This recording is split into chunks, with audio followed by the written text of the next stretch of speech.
ഞാൻ ഉദ്ദേശിച്ചത് സുമ കൊല്ലപ്പെട്ട ദിവസം നിങ്ങൾക്ക് ഓർമ്മ വരുന്ന എന്തെങ്കിലും, അതായത് ചേട്ടൻ സംശയം തോന്നുന്ന എന്തെങ്കിലും ഒരു കാര്യം. പ്രത്യേകിച്ചൊന്നുമില്ല സാറേ, അന്ന് ഞാൻ വീട്ടിൽ തന്നെ ഉണ്ടായിരുന്നു. അതെന്താ ഫാക്ടറി പോയിരുന്നു? എൻ്റെ വീട്ടിലെ മോട്ടോർ കേടായി. അക്കാര്യം ഞാൻ പരിചയമുള്ള ഒരു പയ്യനോട് പറഞ്ഞിരുന്നു. അവൻ നോക്കാമെന്നും പറഞ്ഞു. അവന്റെ പേരെന്താ? ജയേഷ് എന്നാണ് സാറേ അവൻ്റെ പേര്. എന്നിട്ട് രാവിലെ ഒരു 10 മണിയാകുമ്പോൾ വരാമെന്ന് പറഞ്ഞിട്ട് ഞാൻ അവനെ ഫോണിൽ വിളിച്ചു. അവൻ ഇപ്പം ഇറങ്ങാമെന്ന് പറഞ്ഞു. 1 മണിക്കൂർ കഴിഞ്ഞിട്ട് അവൻ വന്നില്ല. പിന്നെ ഞാൻ അവനെ വീണ്ടും വിളിച്ചു നോക്കി, അവനെടുത്തില്ല. പിന്നെ ഒരു 4-5 ദിവസം കഴിഞ്ഞ് വന്ന് ആ മോട്ടോർ നന്നാക്കി തന്നത്.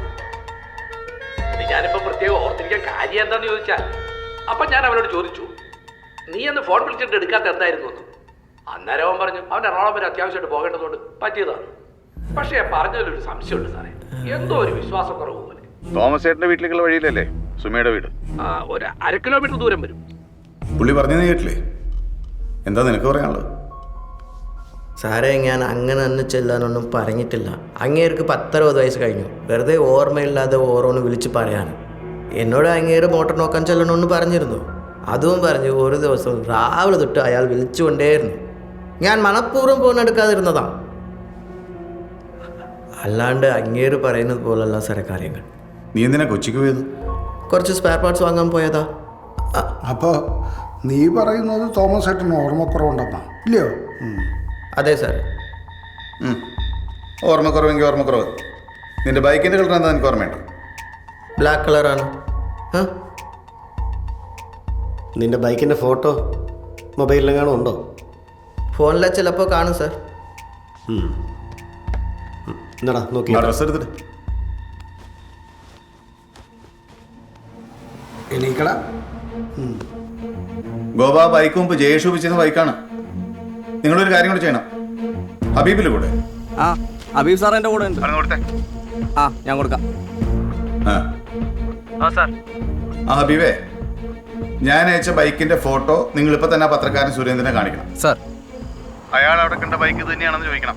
അവിനെ ഒരു യമഹ FC ബൈക്കിന്റെയും ഒരു പൾസറിന്റെ ഫോട്ടോ കൊണ്ട് ഡൗൺലോഡ് ചെയ്തിട്ട് ഇത് 3 കൂടെ അയാളെ കാണിച്ചാൽ മതി.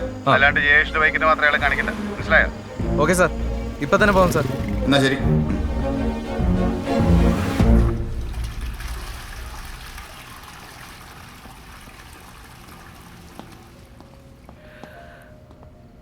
സാറേ, ഇന്നലെ വർക്കുണ്ടായ കാരണം അവിടെ വെച്ച് മര്യാദയ്ക്ക് ഉറങ്ങാൻ പറ്റിയില്ല.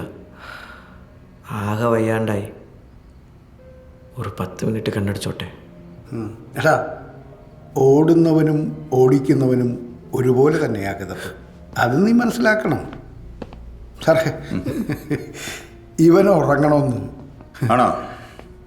ഒരു കാര്യം ചെയ്യാം. ജോവേ സാർ, ആ ലാപ്ടോപ്പ് എടുത്തിട്ട് ആ കവിത പറഞ്ഞ കാര്യങ്ങൾ ഇവരൊന്ന് കാണിച്ചു കൊടുത്തേ. Okay sir. അവൻ്റെ ഉറക്കം പോട്ടെ. ചെല്ല ചെല്ലടാ. പേടിക്കണ്ട, ധൈര്യമായിട്ട് പറഞ്ഞു. നിങ്ങളെ പോലത്തെ നഴ്സുമാരൊക്കെ ഇങ്ങനെ പേടിച്ചാലോ? ഏയ്, പേടിയൊന്നുമില്ല സാർ. എന്താ പിന്നെ അന്ന് കണ്ട കാര്യങ്ങൾ ധൈര്യമായിട്ട് പറഞ്ഞു.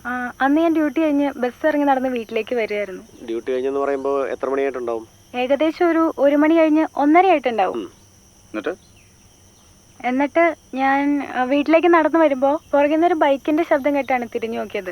അപ്പോൾ ഒരാള് ബൈക്കും കൊണ്ട് സുമിച്ചേച്ചിയുടെ വീട്ടിൽ നിന്ന് പോകുന്നതാണ് കണ്ടത്. അങ്ങനെ ഞാനും നടന്ന് വീട്ടിലേക്ക് പോകുന്നു. അവിടെ കണ്ട ബൈക്ക് ഏതാണ്ട് എങ്ങനെ ഇരിക്കും? എങ്ങനെ ഇരിക്കും ചോദിച്ചാ, എന്റെ ചേച്ചിയുടെ ഹസ്ബൻഡിന്റെ ബൈക്ക് ഉണ്ട്, ഒരു ഹീറോ ഹോണ്ട സ്പ്ലെൻഡർ. ഏകദേശം അതേപോലെയൊക്കെ ഇരിക്കും. വണ്ടിയുടെ കളർ ഓർമ്മയുണ്ടോ? ഒരു ബ്ലാക്ക് കളർ ആണെന്നാണ് എന്റെ ഓർമ്മ. ഈ കേസിൽ നിങ്ങളുടെ വീടിന്റെ അടുത്തുള്ള ഒരു പയ്യനെ സംശയിക്കുന്നില്ലേ? അവനെ പോലെ ഉണ്ടായിരുന്ന ആള്? ഏത് അഖിലോ? അവനേക്കാളൊക്കെ നല്ല പ്രായമുണ്ട് സാർ അവന്. അയാൾക്ക് ഏകദേശം എത്ര പ്രായം തോന്നും? ഏകദേശം ഒരു 38-40. അയാളുടെ ഡ്രസ്സിങ് എങ്ങനെയാണെന്ന് ഓർമ്മയുണ്ടോ? പാന്റും ഷർട്ടും ആണെന്നാണ് ഓർമ്മ. അന്ന് അവിടെ കണ്ട ആളിനെ പറ്റി പെങ്കുച്ചു പറയാൻ കേട്ടില്ലേ? എന്തെങ്കിലും പറയണ്ടോ? ഞാൻ എന്ത് പറയാനാണ് സാറേ? ആ വീട്ടിൽ ഒരു കൊലപാതകം നടന്നതല്ലേ. അപ്പോൾ അവിടെ ആരെങ്കിലും ഒരാൾ വന്നിട്ടുണ്ടാവും. അത് ആരാണെന്ന് ആരും കൃത്യമായിട്ട് പറഞ്ഞില്ലല്ലോ. എടാ ജയേഷേ, ആ വന്നവൻ നിന്നെപ്പോലെ ഒരുത്തനാണെന്ന് ആ പെങ്കൊച്ചു പറഞ്ഞപ്പോൾ ഞങ്ങൾക്ക് മനസ്സിലായി. അവൾ കണ്ട ബൈക്കും ഏകദേശം നിന്റെ ബൈക്കിനെ പോലെ തന്നെയാണ്. മനസ്സിലായോടാ? ഏതോ ഒരുത്തൻ അവിടെ നിന്ന് ഇറങ്ങിപ്പോണത് അവൾ കണ്ടു. സോറി, അത് ഞാനാണെന്ന് അവൾ പറഞ്ഞിട്ടില്ലല്ലോ. വെറുതെ എന്തിനാണ് സാറേ ഞാൻ അറിയാത്ത കാര്യം എൻ്റെ പെടലിക്ക് വയ്ക്കുന്നത്? തോമസ് ഏട്ടന് ഓർമ്മയില്ല, കവിതയ്ക്ക് കാഴ്ചയില്ല അല്ലേ? ഓരോരുത്തർ വായിൽ തോന്നിയ കാര്യങ്ങൾ പറയുന്നെന്ന് വെച്ച് ചെയ്യാത്ത കാര്യം ഞാൻ ചെയ്തെന്ന് പറയുന്നു. എന്താ പൊണ്ണ് സാറേ, ഞാൻ ചെയ്തിട്ടില്ല. എടാ ചെയ്യാത്ത കാര്യം നീ സമ്മതിക്കണ്ട, ചെയ്ത കാര്യം മാത്രം സമ്മതിച്ചാൽ മതി. പറയടാ. റിനീഷേ, ഓ. നമുക്ക് രാത്രി ഫുഡ് എന്താ വേണ്ടേ? നമുക്ക് പൊറോട്ടയും ചിക്കനും പറയാം. നിനക്കെന്ത് പറയണം? എനിക്ക് ഒന്നും വേണ്ട സാറേ, എന്നെ ഇവിടെ നിന്ന് ഒന്ന് പറഞ്ഞു വിട്ടാൽ മതി. എന്തായാലും നീ ഞങ്ങളുടെ ഗസ്റ്റ് അല്ലേ, ഇത്ര നേരമായിട്ടൊന്നും കഴിച്ചിട്ടില്ലല്ലോ. റനീഷേ, ഓ, ഒരു മട്ടൻ ബിരിയാണി പറഞ്ഞേ. പിന്നെ ആ പൊട്ടനോട് പോയി തന്നെ വാങ്ങാൻ പറയണം. ആ അത്രേ ഉള്ളൂ. ആ എടാ, ആ ഡ്രൈവർ നവാസിൻ്റെ നമ്പർ ഉണ്ട് എൻ്റെ കയ്യിൽ. നവാസിൻ്റെ നമ്പർ സാധ്യത കുറവാണ്. ഇല്ല. എന്നാൽ നീ നവാസിൻ്റെ സ്റ്റേറ്റ്മെൻ്റ് ഒന്ന് വായിച്ചേ. ശരി സാർ.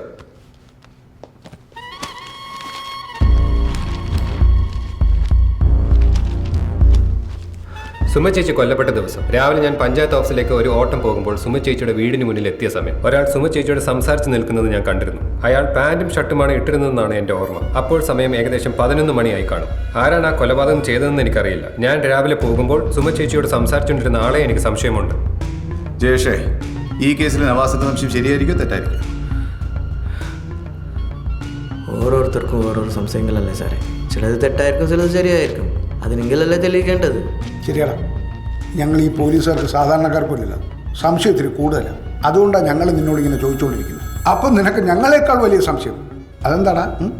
എന്തായി ഗോപ? സാറേ കാണാമോ? ആ, ഒരു മിനിറ്റ്. സാറേ, ഞങ്ങളിപ്പോൾ ഉള്ളതേ പത്രക്കാരൻ സുരേന്ദ്രന്റെ വീട്ടിനടുത്തുള്ള ഒരു അമ്പലത്തിലാണ്. ആ സാറ് പറഞ്ഞ പോലെ 3 ബൈക്കിനെ പടം കാണിച്ചു കൊടുത്തു. എന്നിട്ട് പാഷൻ പ്രോ പോലത്തെ ഒരു വണ്ടിയാന്നാ പറഞ്ഞത്. അയാൾ ഇവിടെ ഉണ്ട്, കൊടുക്കാം. സാർ ലൈനിലോട്ടോ സംസാരിക്കും.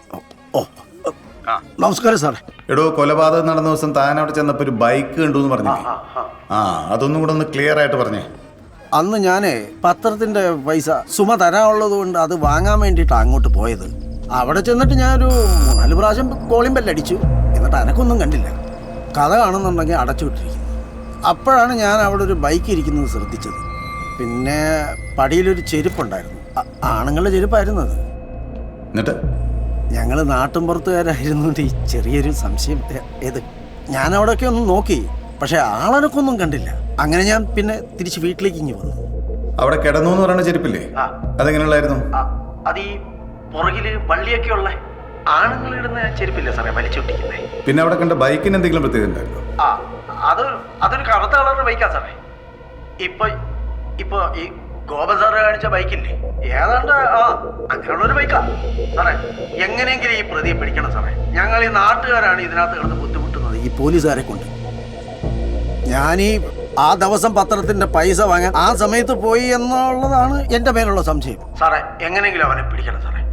ആളെയൊക്കെ നമുക്കറിയാം. ഓ ശരി സാറേ.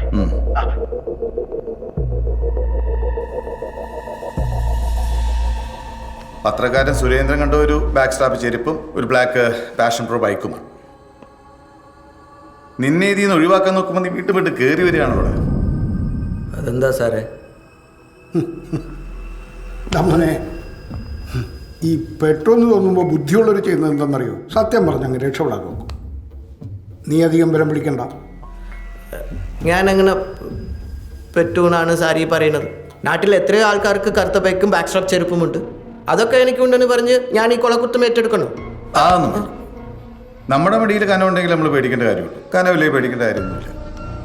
കനമുണ്ടെങ്കിൽ സാറേ, ഫുഡ് ഉണ്ടോടാ? എന്തൊക്കെയാണ്? പൊറോട്ടയും മട്ടൻ ബിരിയാണി. ആ, ഇത് വള്ളി കേസാണെന്ന് തോന്നുന്നു. നോക്കട്ടെ. ഐഡിയ ഞാൻ വിളിക്കാം. നീ കഴിക്കുന്നില്ലേ? സാർ, ഞാൻ വാങ്ങിയിട്ടുണ്ട്, പിന്നെ കഴിച്ചോളാം. നീ ഞങ്ങളോട് വന്നിട്ട് കഴിക്കടാ. അല്ല സാറേ, പുറത്തുനിന്ന് കഴിച്ചോളാം. എന്നാ ശരി.